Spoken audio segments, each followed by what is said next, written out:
The house is sold, you're homeless now." My mother-in-law said it like she was announcing the weather.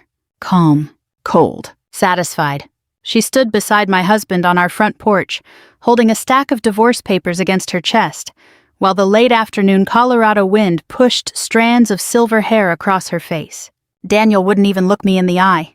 I remember staring at both of them from the driveway, still holding my purse, still smiling from what had happened less than an hour earlier.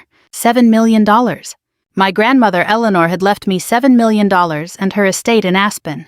I had spent the entire drive home crying happy tears behind the wheel like some foolish teenage girl. I kept imagining Daniel lifting me off the ground when I told him. I imagined us finally breathing again after years of financial stress. Instead, my husband stood on the porch beside his mother like a stranger waiting to evict a tenant. "The movers already came," Patricia continued. "Your things are in storage." I blinked slowly. "What?" Daniel finally spoke, but his voice sounded rehearsed. "It's over, Claire. Over." 27 years of marriage reduced to 2 words spoken by a man who once drove 6 hours through a snowstorm just to bring me soup when I had pneumonia. I looked past them toward the house. Our house. Or at least the place I had believed was ours. The flower pots I planted in spring were gone. The porch swing Daniel built 10 years earlier was missing, too. Even the curtains had changed. That's when I realized this hadn't happened suddenly. This had been planned. Carefully. Quietly. Probably for weeks. Maybe longer. Patricia stepped down one porch stair and held out the papers toward me. "You should sign while things are still civil." Civil. I almost laughed. Instead, I asked the question that mattered most. "When were you going to tell me?" Daniel rubbed his forehead like I was exhausting him. "Claire, don't make this harder than it has to be." Harder. I thought about the leather folder still sitting in my car containing the copy of Eleanor's will. I thought about the attorney shaking my hand that morning. I thought about the way my grandmother had smiled during her final weeks whenever Patricia's name came up. Now suddenly that smile made sense. Patricia folded her arms. "You'll land on your feet. Women always do." There was something almost impressive about how cruel she could sound while pretending to be practical. I met that woman when I was 34 years old. She hated me before she even knew me. Not openly, of course. Patricia Whitmore was too polished for that. Too country club refined. Too experienced at delivering insults wrapped inside compliments. "Oh, Claire, you're prettier than Daniel's usual type. You're so brave to wear your hair short. You've always been so independent. Some men don't like that forever." Little cuts. Tiny poisons. Year after year. And Daniel always defended her. She doesn't mean it that way. That had become the anthem of our marriage. Patricia looked toward the street impatiently. "You really should leave before the buyers arrive." Buyers. The word floated strangely in my head. Then Daniel finally looked directly at me. "The house sold 3 days ago." 3 days. 3 days earlier, I had been sitting beside my grandmother's hospital bed, holding her hand while she struggled to breathe. 3 days earlier, my husband was apparently selling our home behind my back. Something inside me should have shattered right then. But strangely, it didn't. Because at that exact moment, another memory surfaced. 3 months earlier, Grandma Eleanor sitting quietly at her kitchen table in Aspen while snow fell outside the windows. "Never let other people rush you into signing papers," she had told me. I remembered laughing softly. "Grandma, you sound paranoid." "No," she said calmly, "I sound old." At the time, I thought she was talking about ordinary legal precautions. Now I wasn't so sure. Patricia interrupted my thoughts by shoving the papers closer toward me. "You can sign now or later. Makes no difference to us." Us. Not Daniel. Us. That told me everything. This wasn't a marriage ending. This was an extraction. A removal. And Patricia had orchestrated it. Daniel finally sighed. "The house was under my name, Claire. Legally, there's nothing you can do." That sentence almost made me smile immediately. Almost. Instead, I asked quietly, "You sold it already?" "Yes." "And finalized everything?" Daniel nodded once. Patricia smirked. "You always were too trusting." There it was. The truth. Not anger. Not heartbreak. Contempt. They thought I was weak. Simple. Manageable. The funny thing is, I probably had been. At least until that morning. At least until Eleanor's attorney slid those documents across the desk. At least until I learned my grandmother had spent years preparing for something I didn't yet fully understand. A strange calm settled over me. The kind of calm people get right before a car crash. Or right after one. I looked up at the porch. At my husband. At the woman who spent nearly 3 decades trying to erase me from her son's life. Then I smiled. A real smile. Daniel frowned immediately. What's so funny? I glanced toward the stack of papers in Patricia's hands, then toward the house behind them. Toward the house Daniel proudly believed he had sold. And softly, almost gently, I said, "Actually, the house you sold belonged to." Neither of them spoke. The wind moved through the trees above us. Patricia's expression shifted slightly for the first time all afternoon. Confusion. Just a flicker. But enough. And standing there in the driveway with the sun dropping behind the mountains, I suddenly realized something important. For the first time in 27 years, I wasn't the one about to lose everything. Patricia's smile disappeared first. Not completely. Just enough for me to notice. The confidence around her eyes tightened slightly while Daniel stared at me like he was trying to solve a math problem in his head. "What does that mean?" he asked. I didn't answer immediately. Honestly, I wasn't entirely sure myself. Not yet. But I knew enough. And more importantly, they didn't know what I knew. That changed everything. Patricia recovered quickly, of course. Women like her always did. She gave a short, dismissive laugh and handed the divorce papers back to Daniel. "Oh, please," she said, "don't start with dramatic nonsense." But Daniel kept staring at me, because after 27 years together he knew my face. He knew when I was bluffing, and this wasn't bluffing. I slowly walked past them toward the porch steps. Patricia immediately moved sideways to block me. "You can't go inside." I looked at her calmly. "My coat is still in there. We'll ship it." Ship it. Like I was already dead. For one brief second, anger flashed hot through my chest. Not because of the house, not even because of Daniel. Because of humiliation. Because they had planned this carefully enough to pack my belongings before I even came home from my grandmother's will reading. Daniel finally spoke again. "Claire, maybe we should talk privately." Patricia snapped her head toward him immediately. About what? There it was again. Control. She didn't even try to hide it anymore. I suddenly remembered something Grandma Eleanor once told me while we sat together on her aspen porch drinking tea. When a man stops thinking for himself, watch the woman speaking beside him. At the time I thought she was simply being old-fashioned. Now those words landed differently. I stepped back away from the porch.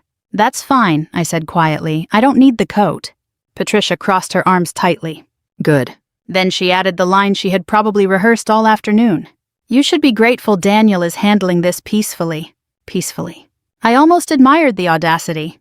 Daniel finally looked uncomfortable. Not guilty. Just uncomfortable.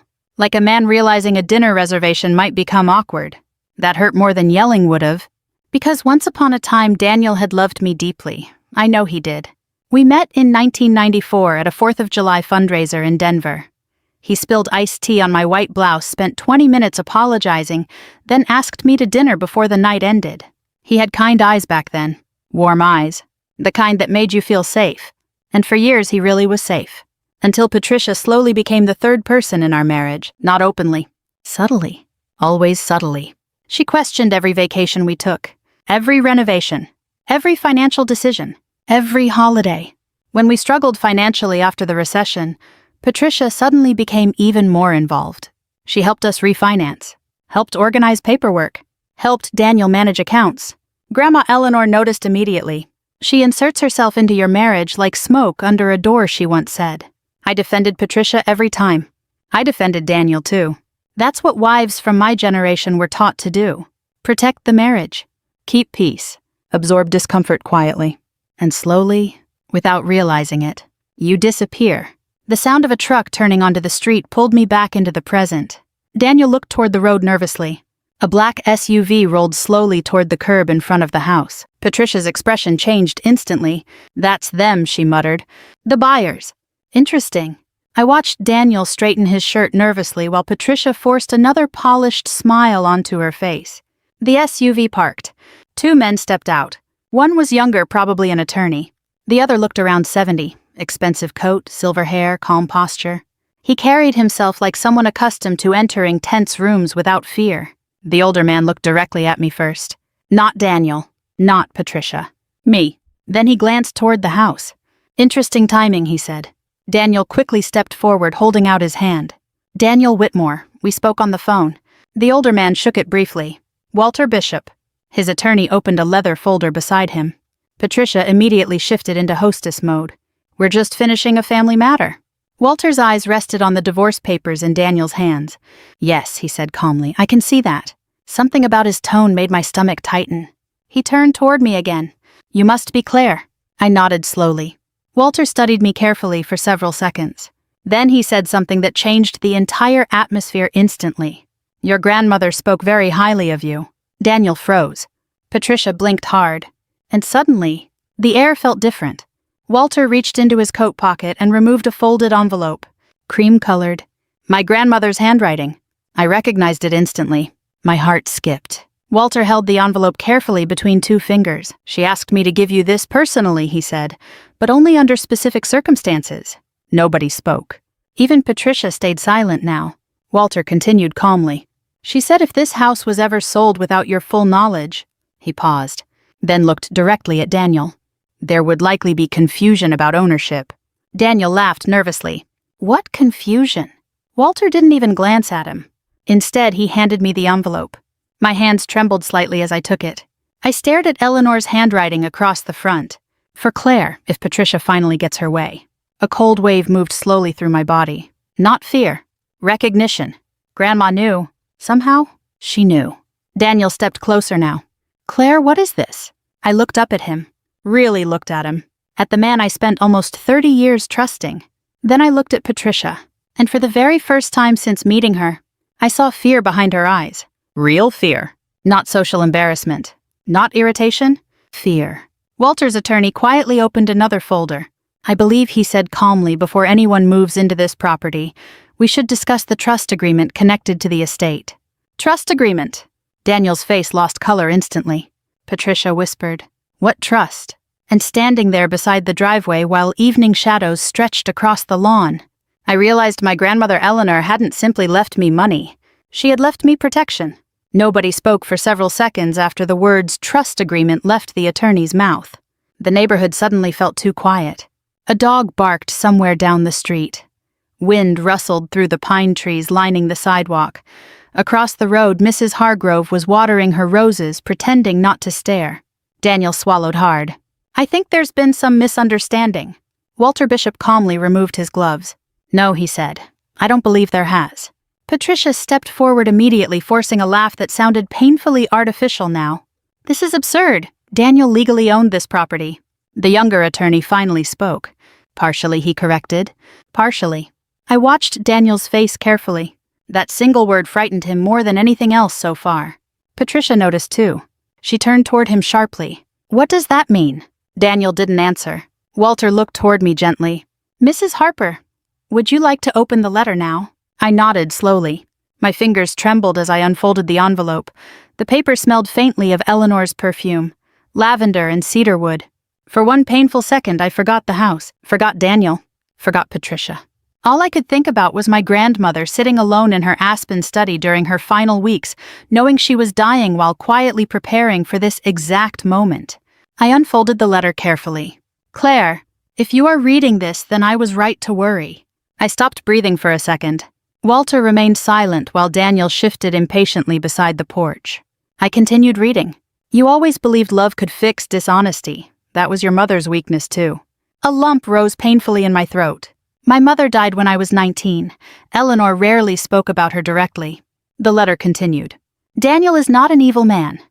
But weak men become dangerous when stronger people whisper in their ears long enough." My eyes lifted instinctively toward Patricia. She looked furious now. "Give me that," she snapped. Walter's attorney stepped between us immediately. "Number." Patricia froze. Probably not used to hearing that word. Daniel rubbed both hands over his face. "This is insane." "No," Walter replied calmly again. "What's insane is selling property connected to an active trust without understanding the legal structure." Daniel stared at him. "What trust?" Walter exchanged a brief glance with the attorney. Then the attorney opened the folder fully. 6 years ago, he explained, Mrs. Eleanor Bennett quietly transferred a protected ownership percentage connected to this property after assisting with Mr. Whitmore's financial liabilities. My mind flashed backward instantly. 6 years earlier, Daniel's construction business had nearly collapsed after 2 terrible contracts and a lawsuit involving faulty roofing materials. We almost lost everything. Daniel spent months panicking about debt collectors' loans and refinancing. Then suddenly, everything stabilized. When I asked how, he told me Patricia had helped arrange financing. But now another memory surfaced. Grandma Eleanor calling me late one evening. "Don't worry about the house," she had said softly. I handled it. At the time, I assumed she meant emotional support. Now I understood. She literally handled it. Daniel looked pale. "What percentage?" The attorney answered immediately. "Enough to complicate unauthorized sale proceedings." Patricia exploded. "Oh, for God's sake, Daniel, what did you sign?" There were hundreds of pages, he snapped back. "And you signed them without reading. You told me the refinancing had to happen fast." The silence afterward was almost embarrassing, because suddenly the truth stood naked in front of all of us. They weren't masterminds. They were greedy amateurs. Walter adjusted his coat calmly while Patricia's composure began cracking apart piece by piece. She pointed at me furiously. "She knew about this." "I didn't," I said honestly. And I truly hadn't. Not fully. But Grandma had. That realization settled deep inside me now. Eleanor had spent years watching quietly while Patricia maneuvered through our lives like a woman rearranging furniture inside someone else's house. And she planned accordingly. Daniel looked at me desperately now. "Claire, listen, we can figure this out. Interesting. 10 minutes earlier, I was homeless. Now suddenly we existed again." I folded Grandma's letter carefully. "You already figured things out, Daniel. That's not fair?" I laughed softly before I could stop myself. "Not cruelly. Just tired. You sold our house while I was burying my grandmother." Patricia interrupted immediately. It was legally his house. Walter finally looked directly at her. "No," he said calmly. "That assumption may become very expensive." Patricia's face went white. The younger attorney closed the folder. At minimum, the buyers were not informed about active trust entanglements connected to the property. Daniel looked genuinely sick now. Walter spoke carefully, almost kindly. "My legal team discovered the issue this afternoon during final review." Patricia crossed her arms tightly. "So what now?" Walter glanced toward the house. "Now," he said, "we pause everything before someone makes this worse." Daniel suddenly turned toward me. "You knew this would happen." "Number." "Then why were you smiling?" I looked at him quietly for several seconds. Because the answer had finally become clear. I smiled because for the first time in years, I wasn't trapped anymore. Not financially. Not emotionally. Not inside a marriage where every decision quietly passed through Patricia first. The realization felt strange. Painful. But freeing too. Walter gently motioned toward the letter in my hands. "There's more," he said. I looked back down and continued reading. "Claire, if Patricia is standing nearby while you read this, then I imagine she still believes money makes people powerful. But real power is patience. And people who underestimate quiet women usually regret it eventually." I could practically hear Eleanor's voice saying the words. Patricia looked furious enough to explode. Daniel suddenly seemed smaller somehow. "Older?" Walter spoke softly. "Your grandmother asked me to help if necessary." "Why?" I whispered. Walter smiled sadly. "Because she loved you." That nearly broke me. Not the money, not the house. That. The simple certainty that someone saw everything happening around me for years and cared enough to prepare for it. Daniel stepped down from the porch finally. "Claire." I held up one hand gently. "Number?" He stopped immediately. And for the first time since our marriage began, he actually listened. Walter suggested we continue the conversation somewhere private. Patricia objected immediately. "We are not sneaking off to some back room over made-up legal nonsense." Walter didn't even react. He simply turned toward me. "Claire." It struck me then that nobody had asked what I wanted in a very long time. Not really. Daniel usually decided. Patricia always influenced. And I adapted. Smoothed things over. Kept peace. That had been my role for decades. But standing there with my grandmother's letter still trembling in my hands, I realized I was tired of peace that only existed when I stayed silent. "I'd like to hear the rest," I said. Walter nodded once. "There's a hotel lounge about 5 minutes away." Patricia scoffed loudly. "Oh, please." But Daniel interrupted her this time. "Mom, stop." The word startled both of us. "Mom, not Patricia, not mother." A little boy's voice hiding inside a 70-year-old man. Patricia looked offended. Daniel looked exhausted. The younger attorney handed Walter another folder while I slowly walked back toward my car. Daniel followed me halfway down the driveway. "Claire, wait." I stopped but didn't turn around immediately. His voice softened. "You know I'd never intentionally hurt you." I closed my eyes briefly. There it was again. The careful wording. Not, I didn't hurt you. Just not intentionally. I turned slowly toward him. You sold our house while I was at my grandmother's will reading. His shoulders sagged. It wasn't supposed to happen like this.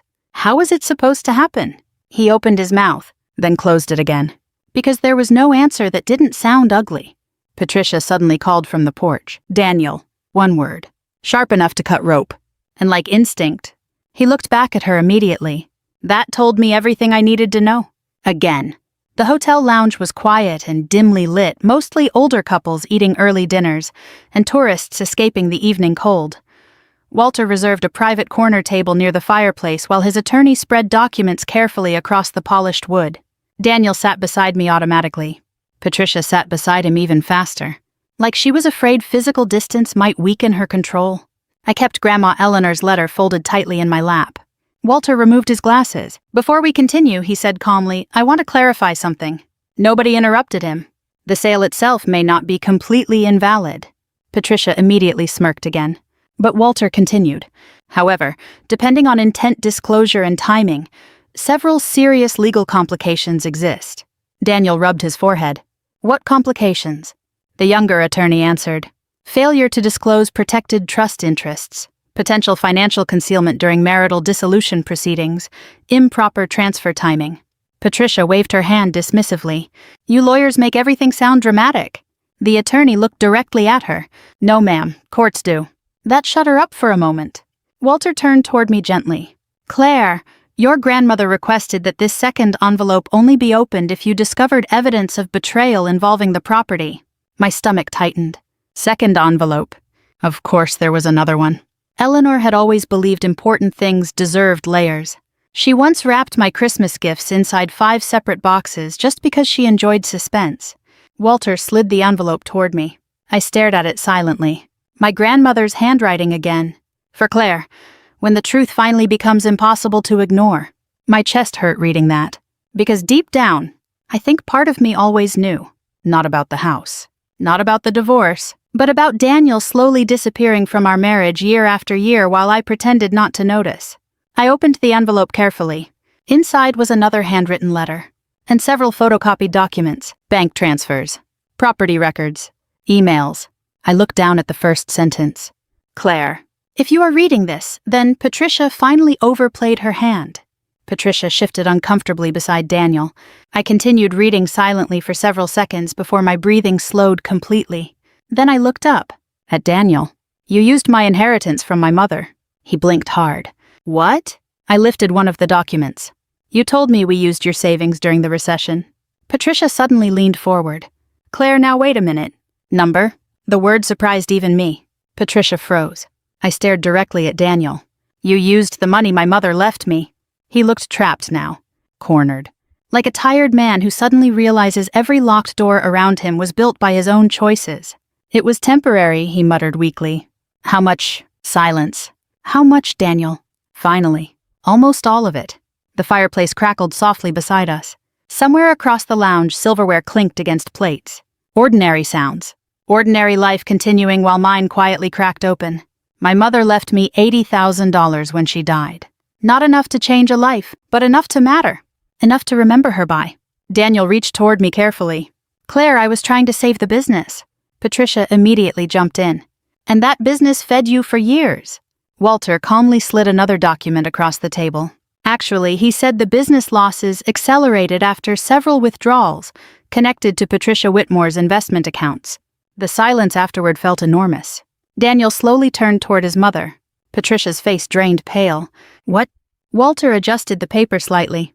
Mrs. Whitmore encouraged several high-risk investments during the same period Mr. Whitmore claimed financial hardship. Daniel stared at her. You said those accounts were protected. Patricia snapped instantly. They were supposed to be. Supposed to be. There it was, the truth finally dragging itself into daylight. Daniel wasn't innocent. But he wasn't the mastermind either. He was weak. Weak enough to follow the loudest voice in the room. Grandma Eleanor had seen that years before I did. I looked back down at her letter. You cannot save people who willingly hand their conscience to someone else. A tear slid down my cheek before I could stop it. Not because of the money. Because I suddenly realized how long I had been fighting alone for a marriage Daniel stopped protecting years ago. Walter spoke softly. Your grandmother didn't want you destroyed financially after the divorce. Divorce. The word sounded different now. Not like death. Like release. Daniel finally whispered, "Claire, I'm sorry." And for the first time all evening, I believed he meant it. But strangely, that no longer changed anything. The strange thing about betrayal is this. Sometimes the pain doesn't arrive all at once. Sometimes it comes quietly, layer by layer, until one final truth makes everything collapse together. That night in the hotel lounge, I watched 27 years of marriage unravel in less than an hour. And oddly enough, I wasn't the person falling apart. Patricia was. "You're making me sound like some criminal," she snapped at Walter. Walter remained perfectly calm. "I'm making you sound documented." The younger attorney slid another set of papers across the table. Patricia barely looked at them. Daniel did. And as he read, something changed in his face. Shock first, then confusion, then anger. Real anger. Not toward me. Toward her. "You moved money out of the business account." Patricia crossed her arms defensively. "It was temporary." Daniel laughed once under his breath. A bitter sound. "That's what I told Claire." Patricia's eyes narrowed instantly. "Don't start blaming me for your decisions." "My decisions," Daniel stared at her. "You told me Claire would take everything if we waited. And I was protecting you." "No," he said quietly. "You were protecting yourself." That sentence hung heavily over the table. I sat silently beside them, watching the two people who had spent years operating like a team suddenly turn on each other the moment consequences appeared. Grandma Eleanor used to say, "Greed is loyal only until fear arrives." Now I understood exactly what she meant. Walter closed one folder calmly. "At this point, I strongly recommend everyone retain separate legal counsel." Patricia scoffed. "Oh, please, nobody's going to court over this." The younger attorney looked directly at her. "Ma'am, there's already enough here for civil litigation." Daniel went pale again. Patricia snapped toward him immediately. "Stop looking frightened." "I should be frightened." "No, you should stay calm and let professionals handle this." Daniel suddenly laughed again, this time louder. "Professionals, Mom, you told me this would be easy." Every older couple in the lounge was pretending not to stare now. Patricia lowered her voice sharply. "Keep your voice down." But Daniel had finally reached that dangerous, emotional place people arrive at when humiliation becomes stronger than denial. "No," he said, "you pushed this." Patricia leaned closer. "And who signed the papers?" "You said Claire would never know.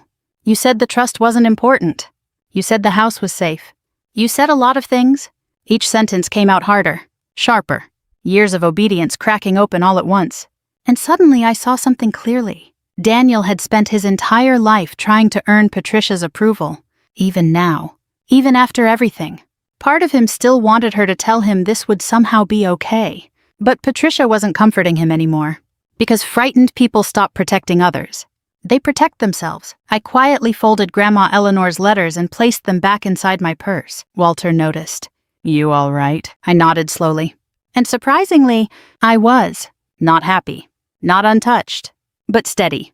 For years I thought losing my marriage would destroy me. Now I realized something worse had already happened long ago. I had spent decades shrinking myself to keep that marriage alive. The destruction had already happened. I just hadn't called it by its real name. Daniel turned toward me suddenly. "Claire, please say something." I looked at him carefully. At the man who once danced with me barefoot in our kitchen at midnight. The man who held my hand at my mother's funeral. The man who now sat trapped between guilt and fear while his mother silently calculated escape routes beside him. "What do you want me to say?" "That I'm sorry." "You already said that." "I mean it." "I know." That seemed to confuse him more than anger would have. Because guilt feels manageable when the other person screams. Quiet acceptance feels final. Patricia abruptly stood from the table. "This conversation is finished." Walter remained seated. "No, ma'am, it's just beginning." She grabbed her purse aggressively. "I am not sitting here while strangers threaten my family." Family. Interesting word. Because Patricia spent years treating me like an intruder inside hers. Daniel looked up at her. "You took money from the business." Patricia exhaled sharply. "Oh, stop acting shocked. I was trying to protect our future." "You hid it from me. I managed it." "That's not the same thing." Patricia looked at him like he was disappointing her. Daniel, weak men always panic once things become uncomfortable. The sentence hit him hard. I could see it. Because for the first time in his life, he realized she didn't actually love him unconditionally either. She valued usefulness, control, compliance. And now that he had failed publicly, her loyalty was evaporating. Walter slowly stood. I think tonight has been emotionally exhausting for everyone. He looked toward me. Claire, my driver, can take you to Aspen if you'd like. Patricia laughed coldly. Of course, send her to her mansion. But the insult landed differently now. Because underneath the bitterness, I heard envy. Real envy. Daniel looked stunned. You're leaving tonight? I nodded. There's nothing left for me here. The words surprised me with their truth, not just the house. Denver itself suddenly felt heavy, filled with memories that no longer belonged to me. Daniel stood quickly. Claire, wait. His voice cracked slightly. That almost hurt more than everything else. Because once upon a time, I would have stayed. I would have explained. Comforted. Tried again. But Grandma Eleanor's final gift wasn't money. It was clarity. And clarity changes people permanently. Patricia grabbed Daniel's arm. Let her go. He pulled away from her instantly. For the first time. Number. Patricia blinked in shock. Daniel looked at me desperately. Please don't leave like this. I picked up my purse slowly. You already left first. Silence. Heavy silence. The kind people remember years later. Walter walked me toward the hotel entrance while the younger attorney stayed behind with Daniel and Patricia. Outside, cold mountain air filled my lungs. The night smelled like pine and snow. Walter opened the car door for me gently. Before getting inside, I looked back through the hotel windows one last time. Patricia was speaking furiously. Daniel sat motionless beside her, not defending her anymore, not defending himself either, just staring at the table like a man finally seeing the ruins of his own choices. And for the first time in decades, I felt absolutely certain about walking away. I arrived in Aspen a little after 2 in the morning. Snow covered the long, winding driveway leading toward Eleanor's estate, turning the entire property silver beneath the moonlight. The caretaker, a quiet older man named Benji, opened the gates after Walter called ahead. Miss Claire, he said gently when I stepped from the car, I'm sorry about your grandmother. Those words nearly broke me harder than everything else combined. Because for hours, nobody had spoken about Eleanor herself. Only money, property, divorce, ownership. But Grandma Eleanor wasn't paperwork. She was the woman who taught me how to bake peach cobbler. The woman who mailed handwritten birthday cards every single year no matter where I lived. The woman who once drove 12 hours through a snowstorm after my mother died because she refused to let me grieve alone. And now she was gone. The estate looked exactly the same as always. Warm lights glowing through tall windows. Smoke rising softly from the stone chimney. The porch swing creaking gently in the wind. For one strange second, I expected Eleanor to open the front door holding teacups and asking why I took so long getting there. Instead, only silence greeted me. Benji carried my overnight bag inside while I stood alone in the foyer staring at the familiar wooden staircase. You should get some sleep, he said kindly. But sleep felt impossible. Everything inside me still felt rearranged. So after Benji went upstairs, I wandered slowly through the house instead. The grandfather clock in the hallway ticked softly. The kitchen still smelled faintly of cinnamon. A knitted blanket Eleanor kept folded near the fireplace remained exactly where she left it. It felt less like entering a mansion, and more like entering memory itself. I eventually found myself standing inside Eleanor's study, her favorite room. Dark bookshelves, leather chair, soft jazz records stacked near the window. And there, sitting neatly in the center of her desk, was another letter, of course. I laughed quietly to myself through sudden tears. Even dead Grandma Eleanor still had perfect timing. I sat down slowly and opened it. Claire, if you are reading this from my study, then things became uglier than I hoped. I smiled despite myself. That woman knew everything. The letter continued. First, breathe. You have spent most of your adult life carrying everyone else's emotions before your own. That habit will exhaust you if you let it continue. I leaned back slowly in Eleanor's chair. Outside, snow drifted quietly past the windows. Inside, the house felt calm in a way my own home hadn't felt in years, maybe ever. The letter continued. You will be tempted to rescue Daniel emotionally. Do not confuse pity with responsibility. That line landed directly in my chest, because she was right. Even after the betrayal, part of me still worried about him. Not romantically, habitually. Women my age were raised to become emotional caretakers. We soothed, we repaired, we absorbed damage quietly. And after enough years, you stop noticing how heavy that becomes. I folded the letter slowly and stared around the room. Then I noticed something else on Eleanor's desk. A leather journal. My name written across the front. I opened it carefully. Inside were years of notes, observations, thoughts, little things Eleanor noticed but rarely said aloud. One page stopped me cold. Claire apologizes constantly for things that are not her fault. Another, Daniel watches Patricia before answering difficult questions. Another, Claire still believes love means endurance. I closed the journal gently. Not because I was angry, because I felt seen. Completely seen. And maybe for the first time in my entire adult life, understood. The next morning, Aspen looked breathtaking beneath fresh snow. I made coffee in Eleanor's kitchen while sunlight spilled across the mountains outside the windows. For the first time in months, my shoulders didn't hurt. I hadn't realized how tense my body became living around constant emotional pressure. By noon, my phone began exploding with missed calls. Daniel. Again. And again. Voicemails. Texts. Emails. I ignored all of them, until one message finally caught my attention. Please don't let 30 years end like this. I stared at the screen for a long time, then quietly deleted it. Because the truth was, our marriage hadn't ended in one night. It ended slowly, piece by piece, every time he chose silence over honesty. Every time he let Patricia humiliate me to avoid conflict. Every time I accepted less than respect because I thought loyalty required sacrifice. That afternoon, Walter called to update me.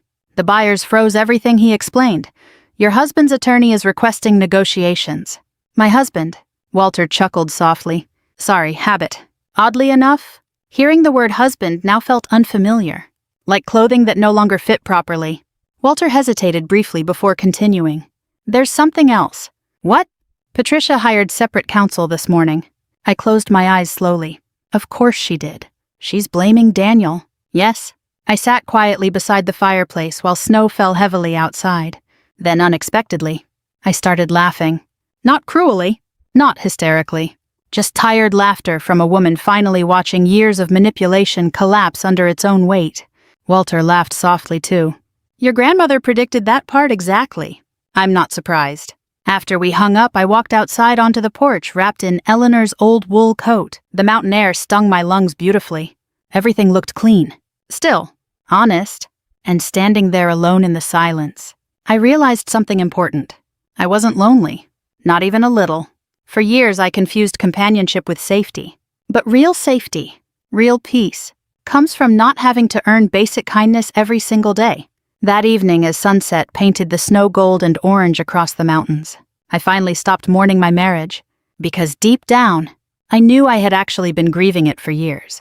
1 year later, I stood in Eleanor's kitchen watching sunlight spill across the snow-covered mountains, while a blueberry cobbler cooled beside the window. The house smelled like cinnamon and coffee. Peaceful, warm, lived in. For a long time, I thought healing would feel dramatic somehow, like a movie scene where everything suddenly makes sense and all the pain disappears overnight. But healing, at least for me, arrived quietly, in small moments. The first morning I woke up without anxiety twisting inside my stomach. The first evening I realized I hadn't checked my phone waiting for Daniel's mood to determine mine. The first holiday dinner where nobody criticized the way I cooked, dressed, spoke, or laughed. Tiny freedoms. That's what healing really was. Tiny freedoms repeated enough times to become a life. Outside, fresh snow drifted gently across the Aspen property, while guests slowly began arriving for dinner. Nothing extravagant. Just people who genuinely loved me. Benji carried wood toward the fireplace while my old friend Marianne arranged flowers across the dining table.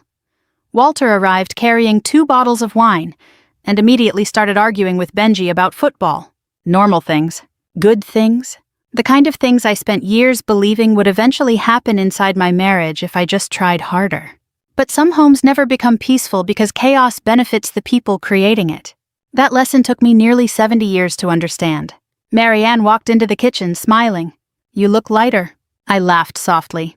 That obvious? Yes. She kissed my cheek gently before lowering her voice. Have you heard from Daniel? I nodded once. Twice, actually. The first letter arrived 6 months earlier. Apologies. Regret. Loneliness. The second came shortly before Christmas. Shorter. Sadness replacing excuses. He wrote that Patricia barely spoke to him anymore after the lawsuits began. Several friends disappeared once the scandal spread through their social circles. The construction business eventually collapsed completely under legal debt and public embarrassment. In his final paragraph, he wrote, "Your grandmother understood people better than I ever did." I never answered. Not because I hated him. Strangely enough, I didn't. Time had softened the sharpest parts of my anger. What remained was something quieter. Acceptance. Daniel wasn't destroyed by one terrible decision. He was destroyed slowly by years of weakness. And honestly, so was I. Just differently. For most of my adult life, I confused self-sacrifice with love. I believed enduring unhappiness made me loyal. I believed keeping peace made me wise. I believed forgiving endlessly made me strong.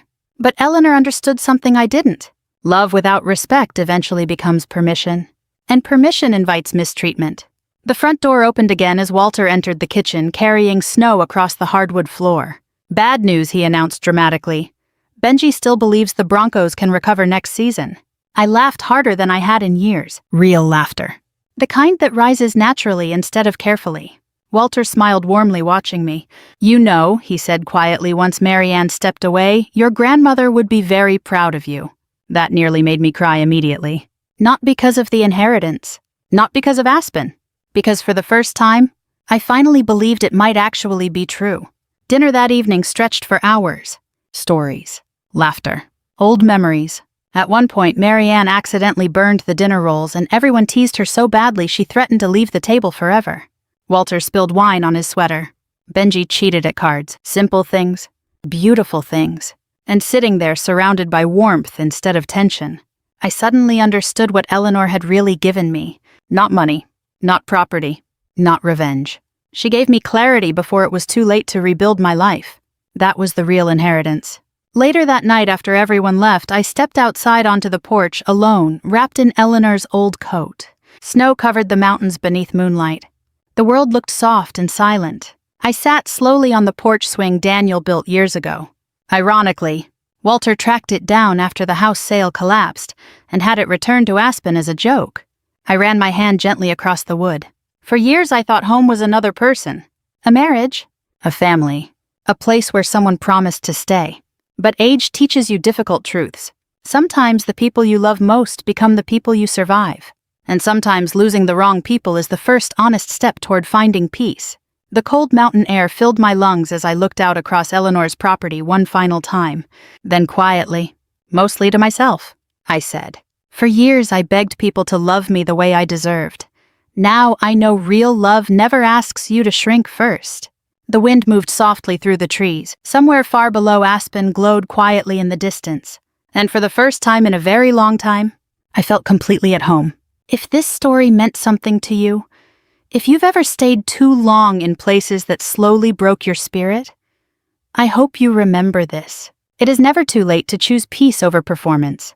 And sometimes the greatest revenge is simply becoming someone nobody can control anymore. Thank you for spending this time with me. And if this story touched your heart, I'd love for you to share it with someone who may need the reminder too.